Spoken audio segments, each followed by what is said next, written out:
Fazendo uma grande obra. Eu sou Elcio Macedo e este é o canal Saldo Extra da lição da Escola Sabatina. Paz e graça, Deus te abençoe em mais um dia que você está começando, ou no meio dele, ou terminando, ou prestes a deitar e descansar, ou quem sabe na madrugada lá buscando esse momento íntimo importante com Deus. Seja qualquer o momento que for, nesse seu tempo precioso de 24 horas, esse é o principal que você tem aí com Deus, no íntimo da sua casa. Bem, vamos concluir a lição dessa semana falando sobre essa grande obra de Neemias. Como nós já sabemos muito bem, Neemias enfrentou grande e intensa oposição na reconstrução do muro e das portas de Jerusalém. Também sabemos que os líderes da oposição eram Sanbalat, Tobias e Gesem, como nós vimos ontem. Vamos colocar assim como uma trindade do mal, Eles não poderiam fazer guerra contra os judeus, pois eles tinham a proteção do rei. Até que requereu o apoio dos judeus, da parte desses homens, por cartas.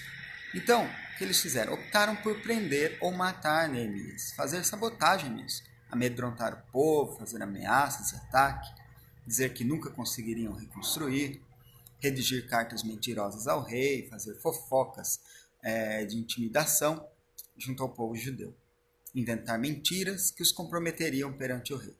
Tentaram um acordo ou numa aliança com os judeus para uma reunião e debate com Neemias. Só que ele deveria vir sozinho, não é interessante. Fizeram propaganda negativa junto a outros povos da região. Ou seja, a imagem do povo de Deus foi denegrida ao pó, como sendo um povo indigno de confiança, e ainda fizeram mais outras maldades.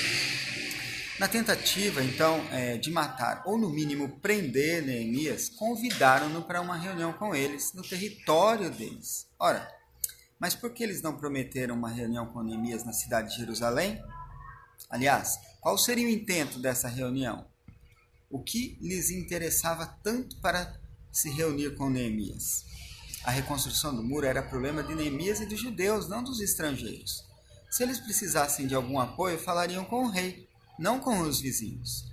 É porque eles estavam mal intencionados. Supõe-se que, no mínimo, eles queriam prender Neemias ou até matá-lo. Isso não poderia fazer na cidade que o defenderia, então eles escolheram um lugar neutro. O local de encontro era considerado terreno, então, dessa forma neutro, que ficava no caminho entre Jerusalém e Samaria, cerca de aproximadamente 32 quilômetros de Jerusalém, sendo que de Jerusalém a Samaria dá 143 quilômetros.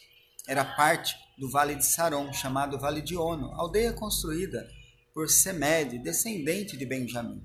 Neemias era prudente e perspicaz, percebeu a estratégia ardilosa de seus oponentes, não caiu nessa cilada. Caso tivesse aceitado o convite, todos os seus liderados também abandonariam seus postos, pois saberiam que ele teria cedido aos desejos do inimigo. Aquele que é líder e é observado pelos liderados, que confiam nele e se fraqueja ou comete um erro, mesmo que pequeno, perde a credibilidade. Neemias precisava cuidar desse aspecto e foi bem sucedido nisso, porque estava com Deus.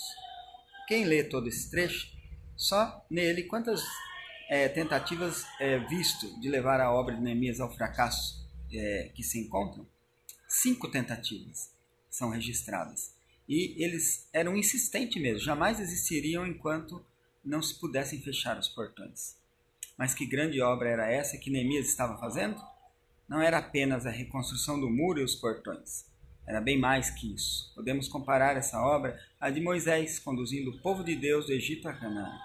Ele estava, sim, reconstruindo o muro, a cidade e colocando portões novos, mas estava também restaurando a vida fiel e dedicada a Deus por parte dos judeus. Estava restabelecendo o culto, o sistema de leis, a família israelita, o sistema de finanças, o trabalho das pessoas, o sistema econômico, o relacionamento entre os judeus, por fim. Ele estava reorganizando a sociedade judaica aos moldes que Deus aprovava. Ele estava formando outra vez um povo conforme Deus desejava. Muros, portões e a cidade faziam parte dessa grande obra. Neemias governou Jerusalém durante 12 anos. Depois voltou para o rei da Pérsia. Mais tarde, ele retornou a Jerusalém e implementou mais reformas, porque o povo tinha desviado. Em toda a sua vida, Neemias foi fiel a Deus e não tolerou a injustiça entre o povo. Neemias foi um homem de caráter. Ele é descrito como uma pessoa de oração. Está lá, você pode ver no livro que leva o seu próprio nome. E Deus abençoou o seu trabalho poderosamente. Neemias era íntegro, rígido, com relação à justiça e demonstrava grande humildade, bondade e piedade. Características de um servo de Deus. Ele possuía uma fé verdadeira no Deus de Israel e era especialmente comprometido com o zelo pelo culto ao Senhor. Neemias também implementou uma estratégia de proteção na cidade ao ordenar que um entre 10 judeus deveriam residir dentro dos muros da cidade. Ele trabalhou para corrigir vários abusos que existiam no meio do povo através de um programa de reformas. Este era um servo de Deus dedicado.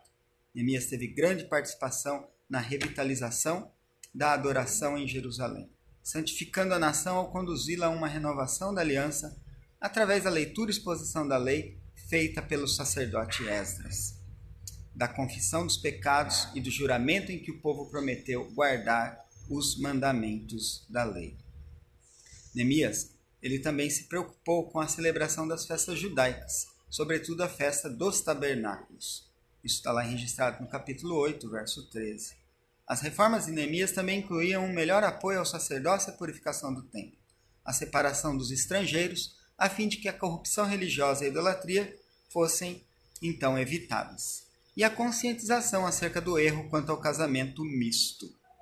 Neemias e Esdras aparecem juntos, finalizando algumas ocasiões, como na leitura da lei e a dedicação do muro da cidade. E Deus também espera que eu e você, juntos com outros servos, façamos grandes obras em seu nome. Deus te abençoe e tenha um ótimo dia.